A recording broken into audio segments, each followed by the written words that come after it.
We really don't talk enough about how the president of the United States is a complete and utter dipshit. I mean, objectively speaking, Trump is the dumbest president in American history by far, and he might literally be the dumbest leader all throughout human history, at least top 10. I deadass took the time to read about the most incompetent leaders throughout history, and you have to go all the way back to ancient Rome to find leaders that are even remotely comparable to Donald Trump in terms of stupidity. Like, I genuinely believe this man would struggle to complete a three-piece puzzle. I think he could do it, but he would actually be stumped for a couple of minutes. But I think he's probably also suffering from Alzheimer's or dementia. That's my non-expert opinion. But when you couple his stupidity, whatever the cause is, with his emotional maturity, which is that of an infant, and inconceivable levels of power, that's when you have a problem.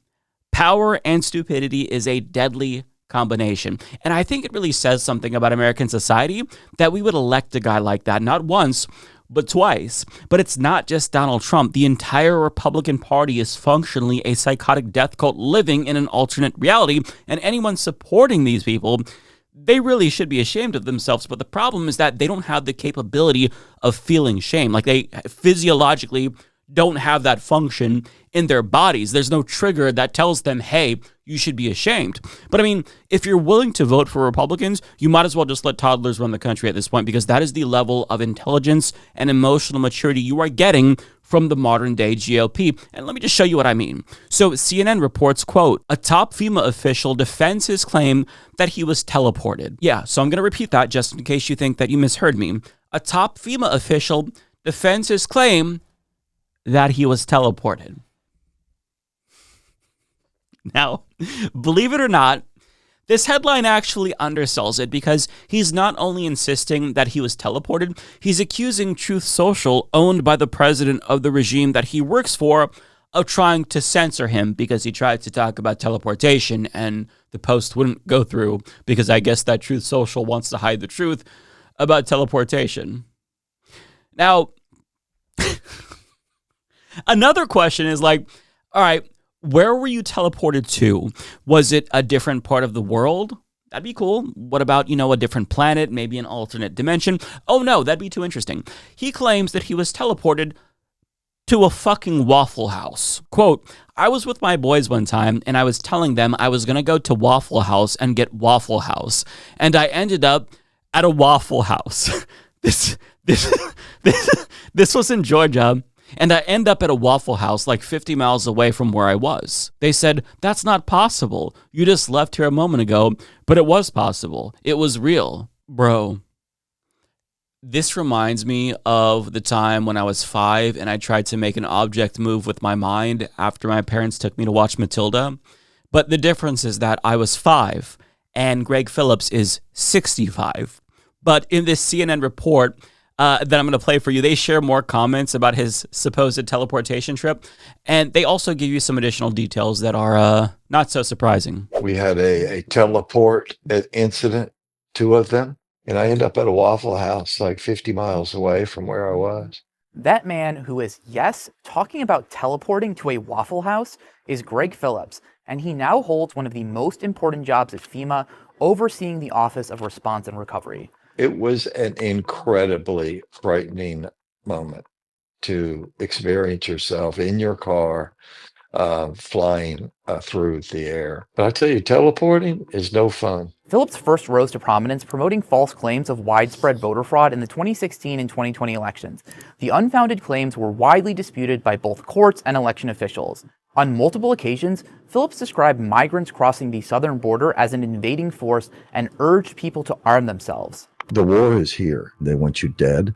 They've come here to kill you. Be well armed. Yeah, so if you're a 2020 election truther, congratulations, because you are in lockstep with the teleportation guy and also Candace Taylor, the flat earth Republican. And if that's the case, if these are the people that you find common cause with, maybe you should be a little bit introspective and reevaluate how you ended up agreeing with people like this. But again, they lack that capacity. But that CNN report, that really is where the censorship claim comes in, because as Mediaite reports, he complained about trying to post a response to CNN's report, apparently 6 times, which he called a hit piece, and he accused Devin Nunes of blocking his ability to respond. He also subsequently doubled down, saying, quote, God will not be mocked. People can debate me, question me, even ridicule what they don't understand. But here's the real question. What's harder to believe? That God can move in a moment during a spiritual battle, or Jesus Christ rose from the dead and is coming again? I know what I've experienced. I know who I serve. I don't know what that voice is. I just feel like that's how he sounded in his head when he read it. But let's be charitable here and assume that everything he's saying is completely true and that Jesus is a literal zombie that rose from the dead and he teleported Greg to a Waffle House. Does that not make you question your God? Like, if this omnipotent being has the power to teleport people to different places like that, why wouldn't he teleport, say, children out of war zones? Why would he use his mana to give Greg a shortcut to the fucking Waffle House? Like, does that make sense to you? Like, I know God works in mysterious ways, yada, yada, whatever, but like, you have to ask why God needed to get Greg to Waffle House ASAP and what that says about the priorities of this supposedly divine being. Like, maybe Greg was going to get God a waffle, who's to say? But, you know, if Greg wants to believe that God teleported him to a Waffle House, that's fine. He just can't be in a position of power and simultaneously hold that deluded belief, because we can't trust that he's not going to just leave people to fend for themselves in a moment of crisis if he thinks that God's plan is to like teleport them out of a fucking hurricane disaster zone or just let them die because, you know, that's what God had in store for them. People who have a tenuous connection to reality, they shouldn't be able to dictate policy that affects people's lives. If you don't live in the same plane of existence as the rest of us, then you should not dictate policy that affects everyone else. But I mean, Greg isn't alone, because Matt Gaetz, the GOP lawmaker who resigned before a congressional report confirmed that he engaged in sexual activity with a minor, claims to have some tea for us regarding extraterrestrial beings. But he's not only confirming the existence of aliens, he's also alleging that they exist and humans are having sex with them. Yeah. Now, he made this claim on an episode of Alleged Closet Case Benny Johnson's program, and I will let you hear what he says, and we'll discuss when we get back. I think the most important information will be the biologics that are not human that have been discovered. And like, even some of the briefings that aren't classified just need to be out in the public. I mean, I had someone come and brief me who was in a military uniform, worked for the United States Army, that was briefing me on the locations of hybrid breeding programs where captured aliens were breeding with humans to create some hybrid race that could engage in intergalactic communication. An actual uniformed member of the United States Army briefed me on that. Non-human biologics, interracial alien mating? What the F is going on? Look, wait a second. You had whistleblowers tell you this kind of thing? Can you please unpack that? Yeah, I had a guy who was uniformed. He was a senior enlisted with the United States Army. He came into my office in Crestview, Florida, in a non-classified setting. I had members of my staff there, and what they explained is that the military ran a very secret program where aliens that were living were in forced breeding programs with humans that had been abducted from war zones and from even the caravans of migrants. Now, again, I didn't verify this, but what the whistleblower was telling me is that there were like between 6 and 12 locations around the country where this happened. Okay. I think I might be able to clear this up for Matt. The person in the uniform who told him that is a crackhead. I mean, listen, I get it. Tweakers are very, very compelling storytellers, but just because somebody in a uniform said something doesn't automatically mean that it's true. And, you know, to his credit, he said that he didn't have the chance to verify this, but you're repeating it on a podcast, so at a minimum, you found it compelling and at least somewhat believable. And I find that embarrassing. Now, listen, we know that the government isn't concealing aliens because somebody would have given us actual proof a long time ago. And if this government can't keep a wrap on their own pedophilia, I have no reason to believe that they're capable of concealing the existence of extraterrestrial beings that they're fucking.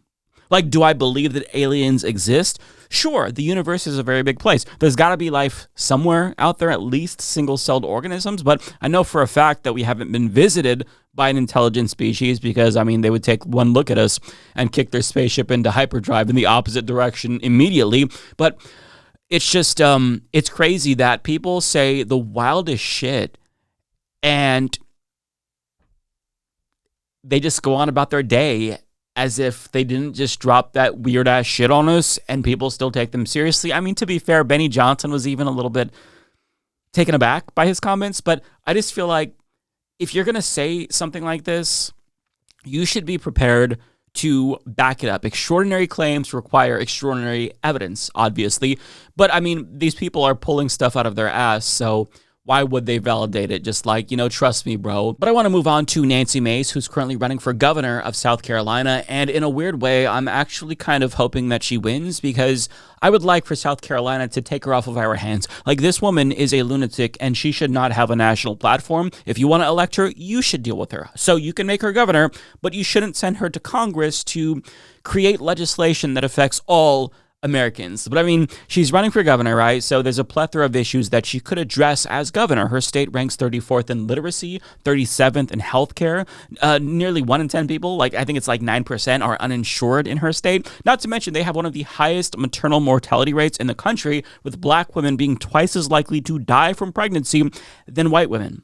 So you would think that a politician's gubernatorial run would center on bringing South Carolina to par with the rest of the developed world. But instead, guess what Nancy Mace is running on? Just take a wild guess. Yes, it's trans issues as well. But here's what she promised. Quote, as governor, I would sign legislation into law like Florida and Tennessee to ban chemtrails. Supporting legislation to protect the air we breathe is just common sense. So rather than reining in large multinational corporations that are basically using our environment as their own personal sewers, this is how she plans to protect the environment: by banning chemtrails, which is a 2010 era conspiracy theory. It's probably older than that, but I think it really got popular in the 2010s. And I've got to say, this is one of the more boring things that they believe, because there are so many other conspiracies that are much more compelling and fun. But like chemtrails is just bland and just it's stupid. And first and foremost, it's not a chemtrail, you dipshit. It's a contrail, which stands for condensation, because that's what it is. It's water vapor and ice crystals. That's not killing you. But thank God Nancy Mace, wants to protect the environment by banning that. Like, you would actually do more for the environment by banning farts. But out of all the threats to our public health, that's what she's choosing to focus on. Doesn't want to rein in COVID, encourage vaccinations, doesn't want to do anything to meaningfully help people, provide them with healthcare. She wants to ban chemtrails. What do you even say? But, we shouldn't be surprised because, again, this is the modern day Republican Party. They're all batshit insane. They're explicitly anti-vax. They're against pasteurized milk. And some of them are even flat earthers. I invoked Candace Taylor earlier, but I want to play the clip that I was referencing just in case some of you haven't seen it because it's been a while. But yes, there are flat earth Republicans these days. More and more, I'm like, it doesn't make sense. So is it or not? I don't know 100%, but it's just, it doesn't make sense the other way. Now that you see it. The people that defend the globe don't know anything about the globe, because if they knew a tenth of what Matt and I know about the globe, they would be flat earthers, because it's absolutely ridiculous. I can't see this. All the globes everywhere. I turn on TV, there's globe in the background. There's globes on there right here. Like, this would be a globe if I was a normal person. Like, everywhere there's globes. You see them all the time. I mean, it's constant. My children will be like, Mama, globe, globe, globe, globe. They're everywhere. And that's what they do to brainwash. And so for me, if it is not a conspiracy, if it is, real, why are you pushing so hard? Everywhere I go, every store, you buy a globe. There's globes everywhere, every movie, every TV show, news media. Why? That was a local GOP party leader in Georgia who ran for governor, mind you. But I mean, at the rate that we're going, she could be the more moderate option for Republican presidential contenders in 2028, because they just keep getting more and more detached from reality. And again, the people who believe this, they have infiltrated government. Like, if you're going to be delusional in your fucking bunker by yourself or your doomsday prepping, that's A-okay. But you should not have power or influence if this is the kind of shit that you believe, because we can't trust that you are capable of representing your constituents. And on that note of like people who shouldn't have power or influence, Paula White, who is the spiritual advisor to Donald Trump, she was comparing this man to Jesus Christ, which you would think would be blasphemous. Nonetheless, that's what she did. Mr. President, no one has paid the price like you have paid the price. It almost cost you your life. You were betrayed and arrested and falsely accused. It's a familiar pattern that our Lord and Savior showed us. But it didn't end there for him, and it didn't end there for you. God always had a plan. On the third day, he rose, he defeated evil, he conquered death, hell, and the grave. And because he rose, we all know that we can rise. And sir, because of his resurrection, you rose up. Because he was victorious, you were victorious. And I believe that the Lord said to tell you this. Because of his victory, you will be victorious in all you put your hand to. It is fucking crazy to me that the guy on Trump's right was like crying because he thought that what she was saying was so profound. Just, but again, like if we take it at face value, doesn't that make you question your own Christian God? Because if Jesus is using his endless power to assist Donald Trump while he's ignoring the lives of children around the world who are suffering in war zones and due to starvation, maybe Jesus should have stayed dead. Like, if this were my God, I would be deeply offended. If he was just going to rise from the dead, also he could assist our corrupt, rapist, pedophile, war criminal president, maybe that God isn't worth worshiping. Maybe one of the other gods from the 4,000 plus other religions are more worthy of praise because, you know, this just isn't a God who seems to have our best interests in mind. And maybe we don't need any God. Maybe we could just, believe in our own intelligence. But it's not about religion per se, because there are plenty of religious people in government who aren't fundamentalist and who don't believe in a literal interpretation of the Bible with talking snakes and shit. And they're perfectly capable of doing their job without letting their religion dictate policy. And that is really the crux of the issue. If you're going to use your religion as some sort of driving force behind the decisions you make as a leader, that's when it becomes dangerous. And to be fair, if these people weren't religious, I still think that they would have extremely far-fetched views because the Republican Party is essentially a collection of emotionally stunted people with untreated mental illness. And I'm not using the term mental illness as a pejorative, to be clear, or to be ableist. I'm saying that they literally need treatment for the myriad issues that they're facing. I genuinely believe that. Are they also stupid? Yes, deeply so. But stupidity can be addressed with education and logic and critical thinking skills. It's like a muscle. You've got to train your brain to think critically. But like in this case, with regard to Republicans, I actually think that they need therapy and medication. And look, I'm no expert, so I'm not qualified to make these diagnoses. But like these are things that help to ground me in reality. I was indoctrinated into a fundamentalist Christian cult at a very young age, and the supernatural thinking that was pushed on me, it exacerbated the existing mental health crises I was already experiencing. I had severe obsessive compulsive disorder. I think I was diagnosed at like 4 or 5. It was probably 5. And it wasn't treated at all until I was a teenager. And up until that point, my life consisted of nothing but useless rituals that were being fueled by delusional and intrusive thoughts. Turn the light switch off and on 4 times so somebody I love doesn't die. Turn the water faucet off and on 4 times so I don't go to hell. Things like that. And these thoughts are completely irrational, and I knew that they were irrational. But, if I didn't do what my brain was telling me I needed to do, I couldn't make that thought go away, so I would just give in to the ritual. But guess what? I got better with therapy and Prozac. And I cured my stupidity with an education and by learning critical thinking skills and informing myself. And that is the same solution that me, a non-expert, is prescribing for conservative politicians and for people who vote for conservative politicians. Like, sure, they're bad people, they're also stupid, but it's also an untreated mental health crisis that we're dealing with. But for the politicians, like, until they get better, until they get treatment for their delusions of grandeur, they shouldn't fucking have power. And that's the main point that I want to drive home. Like, the people who are giving them power, they're also suffering from the same collective psychosis that our politicians are also experiencing. So if we're going to survive as a country, we need to address this in a meaningful way.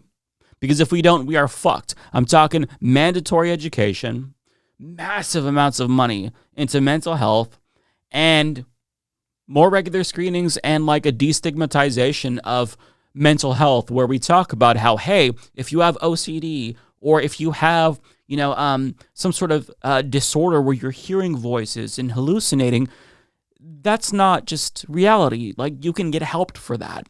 Like, and again, I'm not trying to pretend to be a fucking armchair psychologist here. I'm just saying that, like, adults who believe that they can be teleported or who are still believing in flat earth theory, that's just not normal. I'm sorry. I refuse to believe that that's just stupidity. I think there's something deeper going on here, and it is a crisis that is affecting our entire fucking country, and we have to address it.